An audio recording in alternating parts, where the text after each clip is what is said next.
Everyone, thank you for joining us today for Disinfection Byproducts Control with Permanganate webinar with our speaker, Darin Skutt with Carus. I'm Ashley Clark, the Marketing Specialist for Carus Corporation. A few housekeeping items before we get started. All attendees are in listen-only mode to help cut down on any background noise.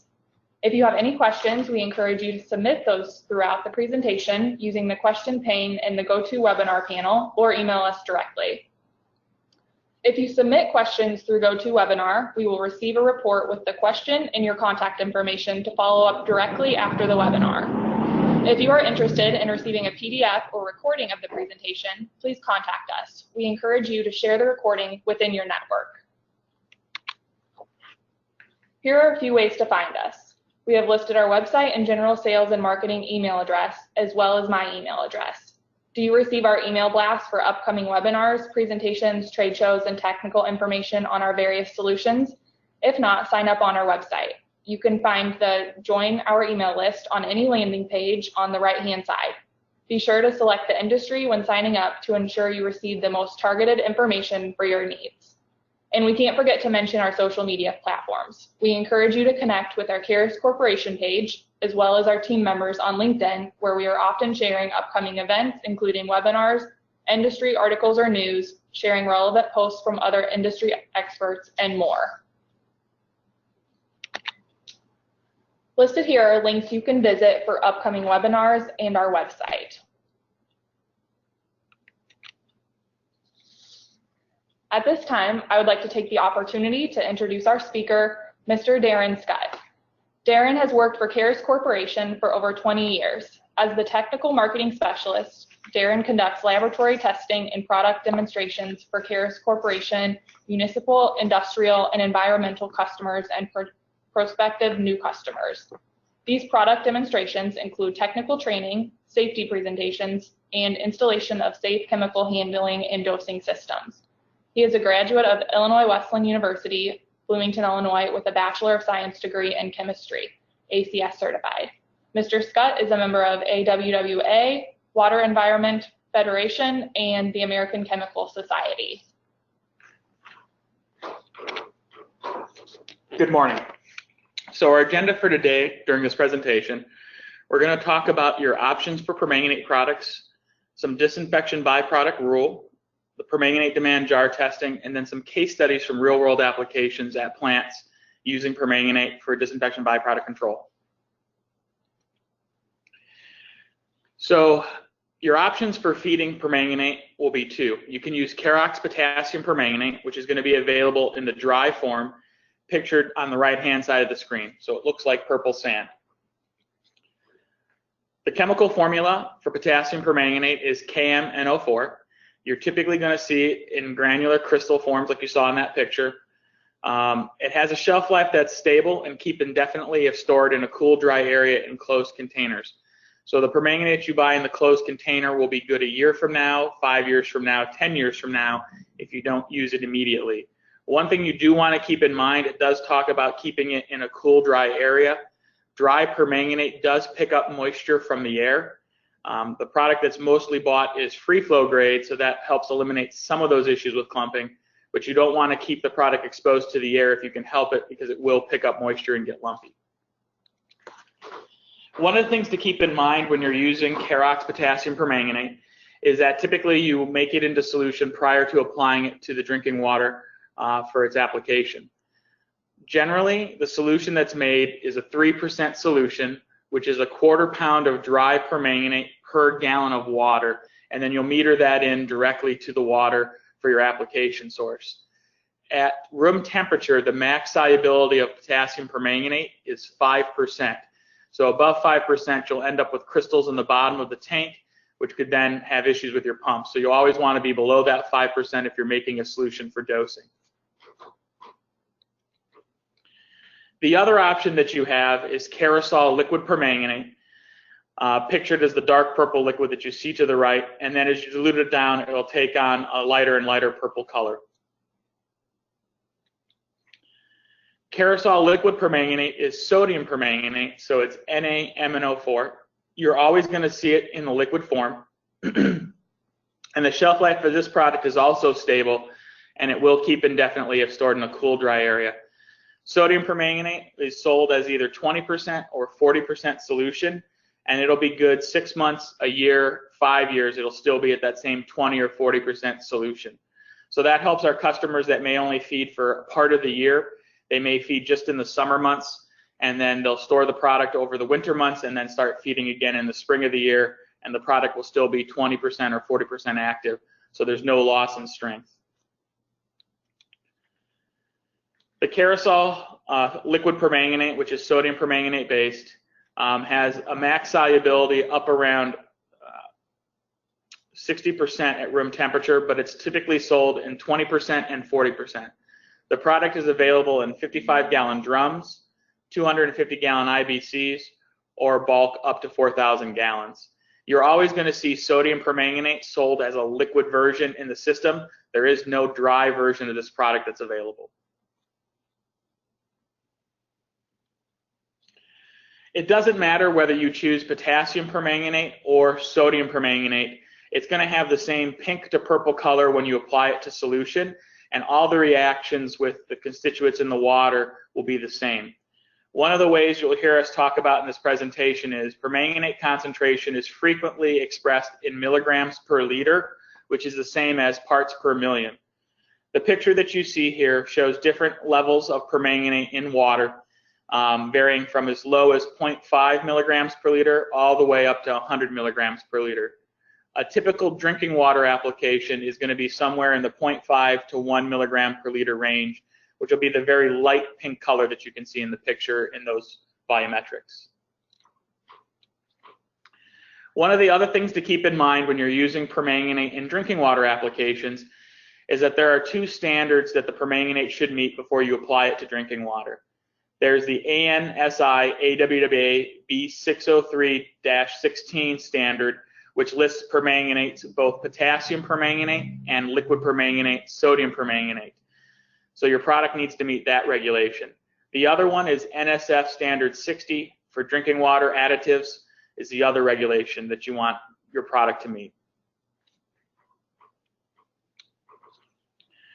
When we talk about drinking water treatment applications, there's a whole host of applications that you'll see out there in the field. Some of these will overlap between both groundwater applications and surface water applications, and some will strictly be surface water applications. In the case of iron and manganese oxidation, that's typically both a groundwater and a surface water application.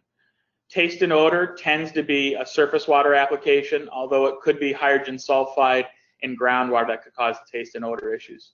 We're going to focus today on disinfection byproducts, THMs and HAAs, which is mainly a surface water application issue unless the groundwater is under surface influence.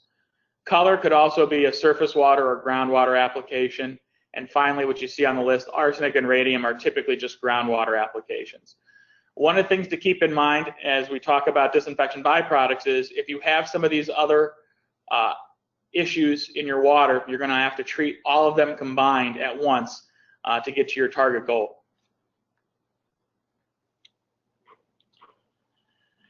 So how do we form disinfection byproducts in a system? At any point during the process where you're adding a disinfectant, typically it's going to be chlorine, or if you have other compounds like bromine or iodine that are in your source water, they're going to combine with the natural organic matter, which can be both from the raw water source, so from your surface water supply, or from your distribution system biofilms, any place where you actually have organics. Typically, natural organic matter is measured as TOC, total organic carbon, and you're trying to reduce your total organic carbon in your plant. But the combination of TOC and chlorine, bromine, or iodine goes toward forming THMs and HAAs in your water. When we talk about the two different compounds, trihalomethanes and HAAs, for trihalomethanes, there are 4 that they measure for drinking water. By far, generally, the largest one you'll see in most drinking water sources when you have an issue with THMs is chloroform, the one that's highlighted in blue. Depending on how much bromine that you also have in your source water, you may see some of these other ones show up as well as dichlorobromomethane, dibromochloromethane, or bromoform. In the case of HAAs or haloacetic acids, there's 5 that they measure, as you can see on the list. Generally, you'll see a spread between all of these in most source waters where the levels are pretty equal across the board. So there are 2 rules that govern drinking water plants for disinfection byproducts. There's the stage 1 disinfectants and disinfection byproducts rule. The purpose of this rule was to reduce exposure to disinfectants and the disinfectant byproducts that are formed after their application. The research showed that some of these disinfectants and the disinfection byproducts have been linked to increases in cancer rates and to some reproductive effects in humans over exposure over many years of drinking the water that includes these compounds. The stage 1 rule affected any water system that adds a disinfectant during any part of their drinking water treatment process. So if you're a plant that adds chlorine to the water, you're going to be regulated by the stage 1 disinfectant and disinfection byproduct rule. The stage 1 regulation set a couple other requirements. The maximum contaminant level, or MCL, for total trihalomethanes was 80 parts per billion, and the total haloacetic acids, MCL, was 60 parts per billion. For the stage 1 regulation, the samples were taken quarterly, and you were allowed to do a system-wide running average, which allowed you to take all the sites in the system for THMs and average them, and take all the sites in the system for HAAs and average them. And as long as that average was below 80 and 60 for the respective disinfection byproduct, you were in compliance. This rule went into effect, and all requirements to meet that regulation were by January 1 of 2004. So most people have complied with this regulation. The stage 2 regulation came out and included some new parameters for what you were testing for.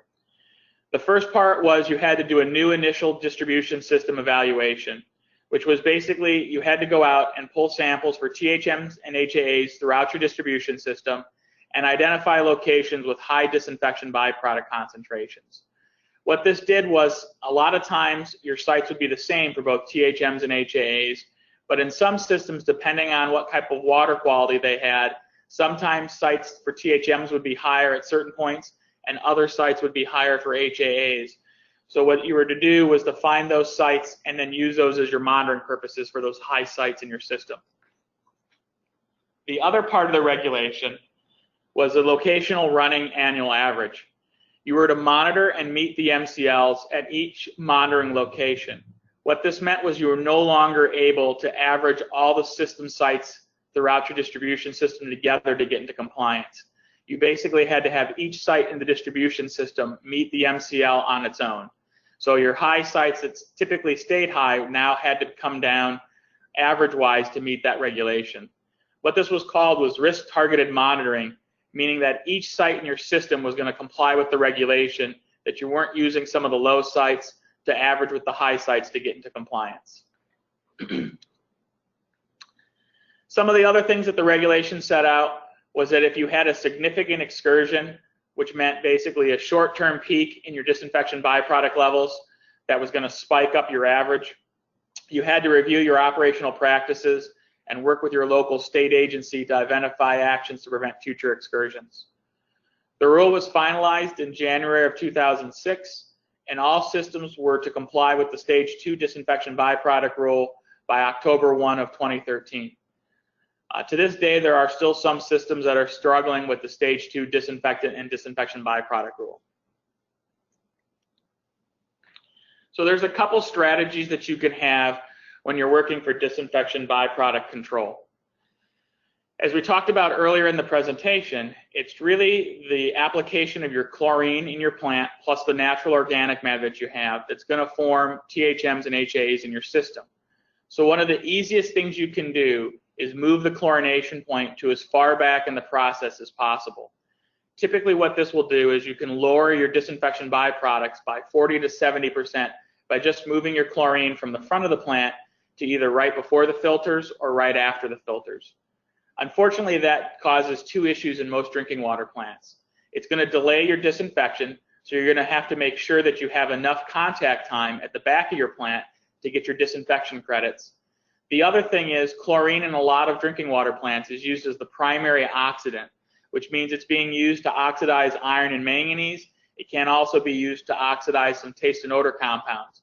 Moving the chlorine to the back of the plant removes those options for oxidation, and you'll have to replace that oxidation with other chemicals.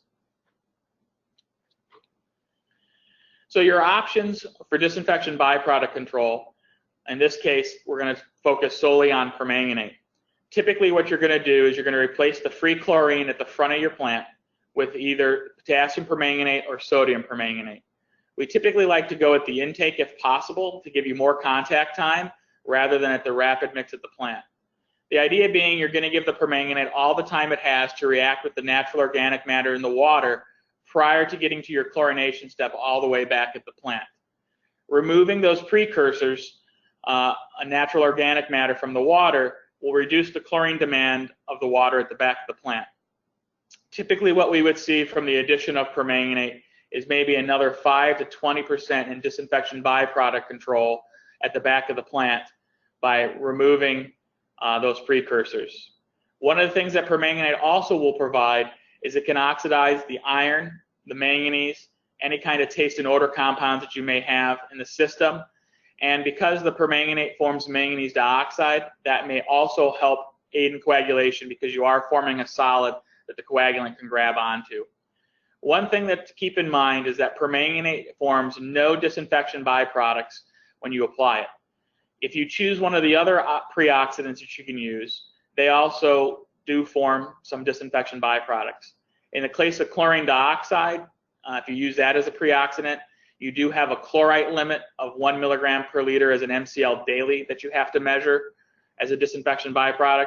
And if you have ozone, you have a bromate limit of 0.01 milligram per liter as an MCL monthly that you have to measure.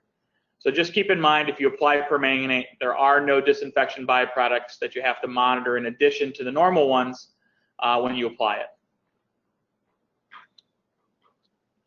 One of the things you're going to want to do when you decide you're going to apply permanganate as your pre-oxidant at the front of the plant is you're going to want to do a permanganate demand jar test to determine how much permanganate you can feed for a set amount of time. You can see a jar test apparatus there with varying levels of permanganate in the different beakers. And what we're going to do in that jar test is determine how much permanganate to feed over a set amount of time. When we talk about the time available for the jar test, what we're going to look at is where you're going to actually apply the permanganate in your drinking water treatment plant. The two main application points for permanganate are going to be at the raw water source or at the rapid mix at the plant. Depending on where you apply the permanganate, you're then going to calculate how much time you have for the jar test based on from your application point to where you want to see the last bit of your permanganate residual. Typically, if you apply at the intake, depending on how much time you have from the intake to the rapid mix, if that's 15 minutes or 30 minutes of contact time, you would typically do the jar test for that amount of time. If you apply the permanganate at the rapid mix, typically you're going to take your permanganate residual and carry it from the rapid mix through your slow mix or flocculators, and typically you're going to want your residual to go away just as you get to the sedimentation basins in the plant. And what you can do is calculate the detention time in those different parts of the process to set the time for your jar test. The things that this jar test will take into account is what's the concentration and what type of oxidizables do you have in the source water that you're treating. You can also, as you're doing this test, prior to doing the demand test, you can measure the iron and manganese levels in the water itself to give you an idea of where your starting concentration will need to be for permanganate. The other factors are how much time does the permanganate have to react, what's the temperature of the source water. Colder water reacts slower than warmer water. There is a slight dosage effect, so as you increase the dosage in the jars, you're going to see that more permanganate is reacted at the higher dosages, so there is a slight concentration effect. And then what's the pH of the water? That also affects the reaction rate. Like I said earlier, what we want to do for disinfection byproduct control is typically at the intake or as far ahead of the rapid mix as possible. We'd like to get at least 15 minutes of contact time with permanganate to to react with those disinfection byproduct precursors and to form manganese dioxide, which then can be coagulated and settled out in your settling basin.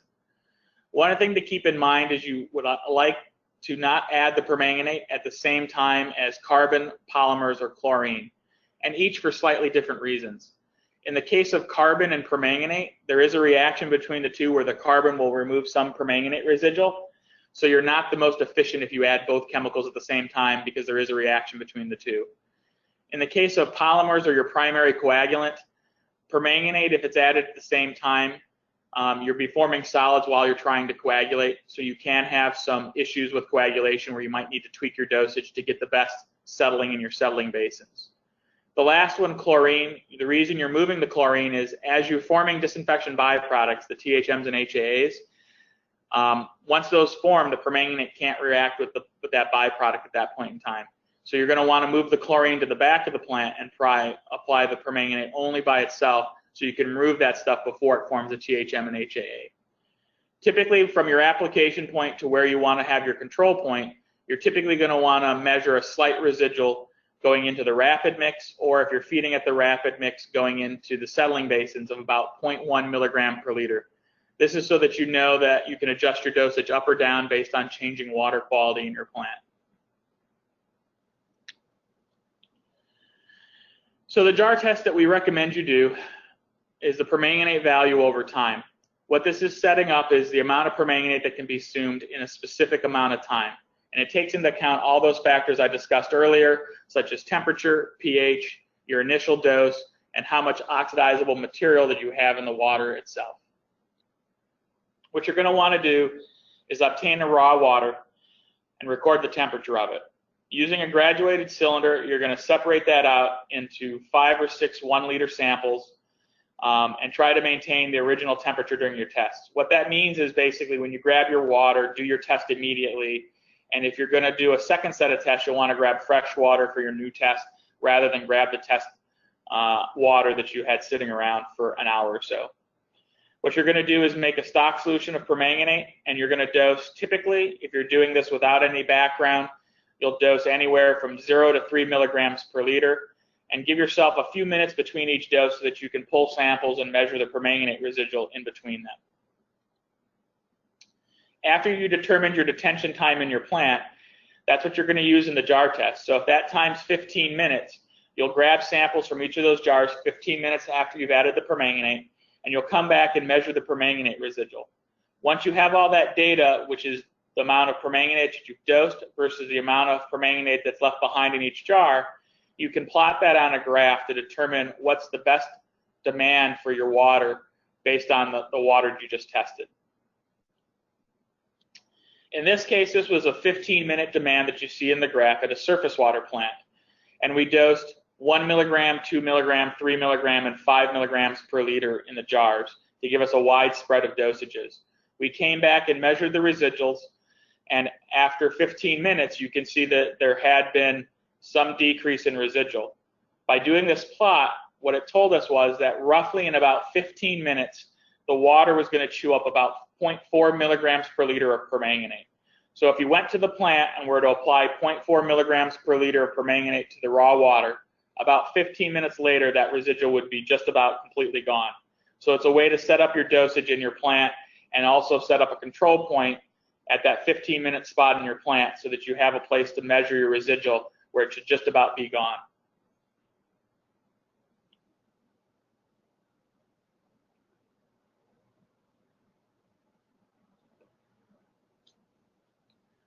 So we have a couple case studies here from different applications in the field.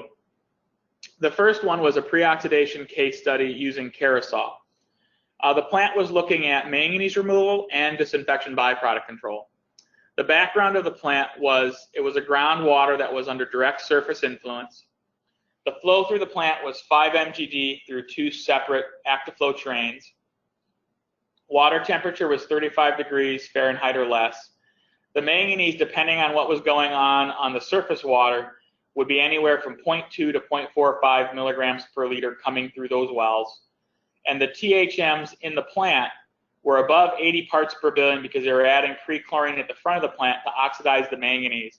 And so just leaving the filters of the plant, they're already above the 80 parts per billion limit for THMs. So their strategy was they wanted to lower the manganese to below 0.05 milligrams per liter in less than 10 minutes they had at the front of the plant. And they didn't want to form any THMs in the front part of the process of the plant. The pictures that you see here are their infiltration wells. The mound of dirt that you see running along with the fence on top of it in the background is a river that passes by. So that was what was causing the direct surface influence on the wells themselves. So that was what was causing the varying levels of manganese in the wells. The setup for the trial equipment was a tote of CARUSOL with a metering pump on top of it. We applied, because there was no contact time at the intake, which you saw with those wells, those were directly outside the building where we had the setup for the chemical and where the water treatment process was. So feeding at the wellhead didn't really gain us much more than about 1 minute to 2 minutes of contact time. So we chose, based on that, to feed at the easier application plant, which was the flash mix at the plant itself. The CARUSOL was fed through the gray PVC tube and held below the flash mix so that we could get proper mixing as the water came into the plant and split into the two active flow treatment processes. And you can see the distinctive pink color to the water as it passes over the weirs to the two sides. An active flow process includes sand and polymer with rapid mixing in order to get the solids to form, attach themselves to the sand, and then once they take mixing away, the sand and the polymer and all the solids will drop out rapidly. The water then goes through lamella separators and then onto the filters in this type of process. The idea behind this type of plant is you can make water in less than 30 minutes from start to finish that meets your regulations. In the case of their application with the CARUSOL, one of the issues that they struggled with adding the free chlorine at the front of the plant was they couldn't quite get all the manganese out no matter how high they turned the dosage up on their chlorine at the front of the plant. As we talked about earlier, the dosage for manganese could be anywhere from 0.2 as soluble manganese all the way up to 0.45. As they turned this plant on, they were getting down to about 0.12 on average, which was still quite a bit of manganese in the finished water, which was then coloring as it had more time to react within the clear well. With a sodium permanganate at the front of the plant, we were able to get down to just over 0.02 milligrams per liter, so we were able to get the manganese out. And the other thing is they were above 80 parts per billion going into the clear well after filtration with chlorine on at the front of the plant.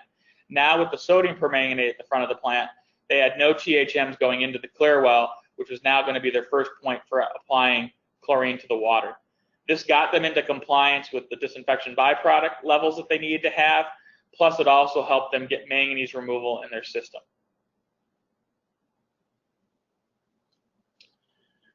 A second case study here, this was a reduction in THMs with CAIROX. The background of this plant was Elsinore Valley Municipal Water. It was a 37 MGD facility, and their THMs were about 130 to 140 parts per billion going out the door in the distribution system. They also occasionally got musty and fishy odor complaints from customers in the system, and they averaged roughly 5 to 10 of these musty, fishy odor complaints per month in the system. They chose a treatment application of 2 to 3 milligrams per liter as potassium permanganate to the water itself. What they looked at was prior to the permanganate addition and then what their levels were with chlorine. So their THM levels when they were pre-chlorinating at the front of the plant, the flash mix at the very front of the plant where they first added it, they were at 38 parts per billion. In the settled water, they were at 60 parts per billion. When they got through the filter of the plant, they were about 130. And then at the clear well, they were at 140 parts per billion before they were going out to the distribution system. When they switched and moved the chlorine to the back of the plant and added the potassium permanganate at the front of the plant, since there was no chlorine, both the flash mix and settled water had 0 THMs because there was no chlorine to form those products. And when they got to the chlorine application point in the filtered water and the clear well, they were only at 35 and 40 going out the door versus the 130 and 140 with chlorine as the pre-oxidant. So you can see a significant reduction in those levels. So as they did this study, they realized that the THMs were lowered from 140 to 40 parts per billion, which was a 70% reduction in THMs.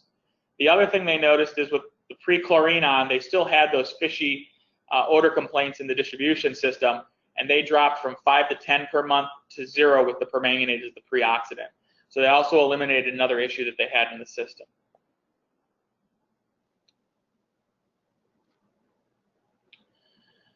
A third case study, this is pre-oxidation with CAIROX, and this was specifically for control of HAAs. The background of this plant was Southern Illinois. It was a surface water plant, and they had a flow rate of 4.6 mgd on average. The HAAs levels in the finished water averaged anywhere from 14 to 150 parts per billion in the finished water. So well above the 60 parts per billion at certain sites in the distribution system. They had some objectives and strategies that they wanted to get in the system. So they looked at lowering their HAAs to less than 30 parts per billion in the system because they wanted to make sure they were well below the 60 parts per billion. They wanted to move the initial chlorine feed point from the front of the plant to the back of the plant. And they also wanted to evaluate a couple different treatment options. So they wanted to look at potassium permanganate as a pre-oxidizer. They wanted to look at chlorine dioxide as a pre-oxidizer. And they also wanted to look at is if they kept their free chlorine and then added powder activated carbon to absorb the HAAs that were formed, how would that work in their system?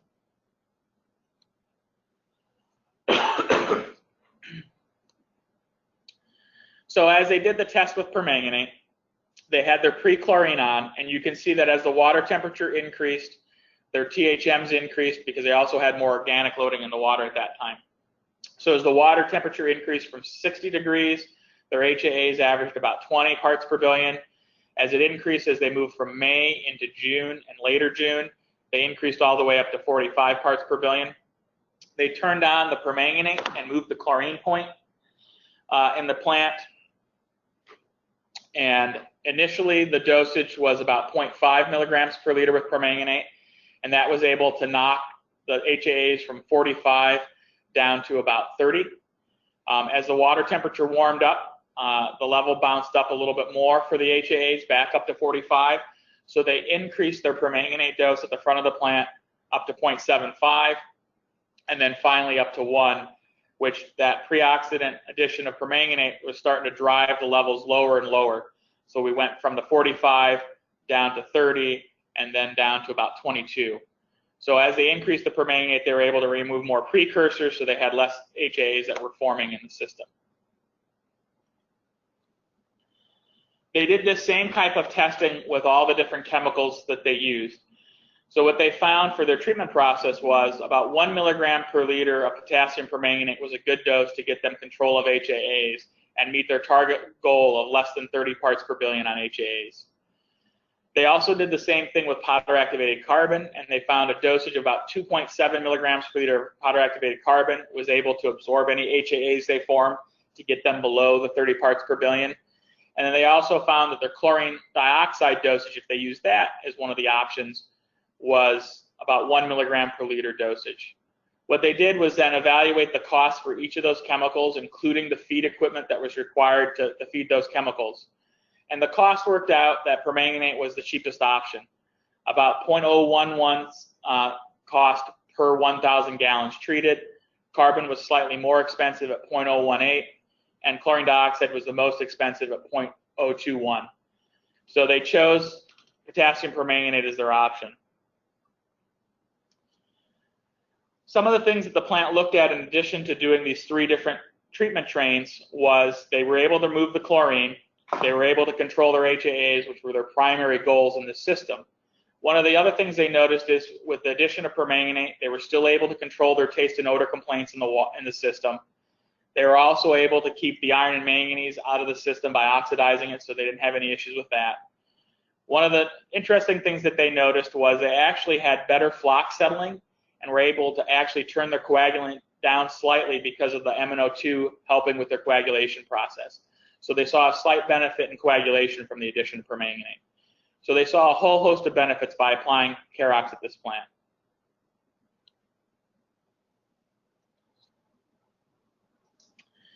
Finally, our last one here is going to be a CARUSOL disinfection byproduct case study, and this was looking at both THMs and HAAs for a system. This plant was a southern U.S. water treatment plant, and they could average anywhere from 20 to 40 MGD with a 27 MGD average. The surface water was from a river source. The plant was still pre-chlorinating, and they wanted to move the pre-chlorination to above the filters in the plant. What they chose was they wanted to just start with a 0.5 milligram per liter sodium permanganate dosage at the intake structure and see what that would do for their levels in their plant.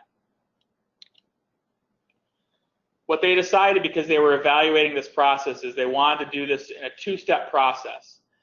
So they wanted to look at a winter test and then look at a summer test.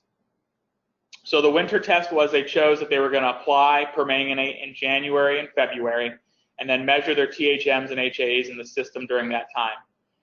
As you can see here in the graph, they had their sites that they measured and what their system averages were at each of these systems. So with pre-chlorination on, you can see their THMs in the winter months were low, which is typical. In the winter months, you have less organics, you have colder temperatures, so you have lower THM and HAA numbers during that time of the year. All their sites in the winter months in January, February met the 80 part per billion limit for THMs and the 60 part per billion for HAAs. At that same time, they also did the sodium permanganate and moved the chlorination to the back of the plant. And they wanted to see, would this show a reduction in the THMs and HAAs that were formed. As you can look, the numbers do go down with the sodium permanganate at the front of the plant and the chlorine moved to the back of the plant. When we look at these tests from January and February, the THMs were reduced by 29% across the board, so roughly a 30% reduction, and the HAAs were reduced by 48%, so roughly a 50% reduction in HAA levels. So they were seeing a benefit from applying the permanganate in the winter months and a decrease in those levels of THMs and HAAs in the plant. They came back and ran a summer test, which was typically where they saw their highest levels of THMs and HAAs in the system, and they ran this test in July and August. So as they did this test, you can see now in the July-August samples that you had quite a bit of samples that were very high. So multiple sites in the system were above the 80 parts per billion, and some of the HAA sites were now above 60 parts per billion. They also did the test with the sodium permanganate, moving the pre-chlorine to the back of the plant, and that was able to knock the levels down as well. But you did still see that some of the levels were above 80 parts per billion on the THMs, but all the HAAs were well below 60. What we saw in the summer test was we saw about a 30% reduction in THM levels, and the HAA levels decreased by about 66%. So we're still seeing roughly the same percent reduction in THM and HAA levels, whether we were feeding in the winter months or summer months. It's just the effect was more dramatic looking at these ones in the summer because you had much higher levels, and that reduction looks much bigger because you're going from a higher number to a smaller number at that point in time. What we did was we combined those winter-summer test averages together. And what we were looking at was stage 1 and stage 2 disinfection byproduct rule. So this is only 2 quarters, so you don't have the full 4 quarters that you would do for your system average. But you can see with pre-chlorination on the plant, they were going to have some issues both with the system average with these 2 quarters, and multiple sites were going to have issues with a site-specific, which was a stage 2 regulation. With sodium permanganate on at a half a part at the front of the plant, you can see that the system averages were below 80 and 60, and then each of the site-specific sites were below 80 and 60 as well. And when we combined those numbers together, we saw a THM reduction across the seasons of 27% and the HAAs of about 65%. The plant decided that they were going to apply this full-time, year-round, to get the numbers down as low as possible to comply with the stage 2 regulation. Some of the things that this plant also kept track of was they had continued taste and odor control. On the river source, depending on what was happening in the river, they could get some taste and odor complaints. When they started applying the permanganate, they noticed that they didn't have any more complaints than they had with the chlorine as a pre-oxidant. There was some concern from the operators because when they were applying the pre-chlorine, they could always increase the dosage if they thought they had some issue in the plant. With the permanganate, they were a little leery of having pink water make it through the plant. But once they got used to the permanganate and doing the residual test, they were able to make sure they had iron and manganese control going through the plant. And like I said, their goal was to get the THMs and HAAs down in the system and at each of those site-specific sites, and they were able to do that. The THMs were reduced by 30% and the HAAs were reduced by 65% in the system. One of the things to keep in mind is permanganate has been used for over 100 years around the world for drinking water treatment. It doesn't matter whether we're focusing on disinfection byproducts for surface supplies or other groundwater applications. One thing that you do have to keep in mind when you're applying permanganate is you do need a treatment plant, because you either need clarification and filtration, or at the very least filtration to remove the manganese dioxide solids that you form. And it doesn't matter based on our case studies. It can be a very small system, 1 or 2 MGD, all the way up to 40 or 50 MGD. The applications are going to be roughly the same. One of the things to keep in mind is when you apply the permanganate oxidation chemistry, you're going to help achieve your compliance with the disinfection byproduct rule. So you're going to get into compliance with the THM and HAA regulation. The other part is if you have any kind of taste and odor issues, permanganate can help with those. And if you have any kind of color issues related to iron and manganese, permanganate will remove those as well. Overall, the benefits of permanganate oxidation chemistry is better water quality going out the door to your consumer. Thank you, Darin. At this time, we'll start taking questions. While we wait for a few to come in, I'll go ahead and go over the current slide. It shows our sales managers along with their contact info and region. Feel free to reach out. Shown here is our presenter, Darin's contact info, as well as our sales and marketing contact. Now we will go back and answer some of the questions. Okay, first, do people feed year-round for disinfection byproduct control? It depends on how much they need to knock the disinfection byproduct levels down. So in that last case study that we talked about, they chose to feed year-round because they saw the same percent removal whether it was winter or summer. And so what they wanted to do was knock the THMs and HAAs down as much as possible during the whole course of the year to get as low as possible under the disinfection byproduct rule. Some of the other case studies, they only fed in the summer months. So they would start when the temperature would warm up in the spring, and they would stop feeding in the fall because all they really needed to do was knock the numbers down enough in the summer to get their averages below 80 and 60 during the course of the year. So they would turn off the chemical in the winter months. We have a lot of plants that do both, where they feed year-round, and some also only feed part of the year. And it's really how close are they to that 80 and 60 threshold for THMs and HAAs that determines how much and how long they have to feed. Okay, I think that's it. Thank you again, Darin, and thank you everyone who tuned in to watch.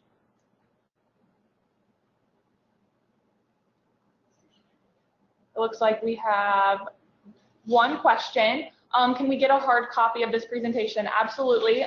We can. We do have your contact info, so we can send that directly. If you do want one, feel free to reach out to us. Thank you again for tuning in to watch, and have a great day.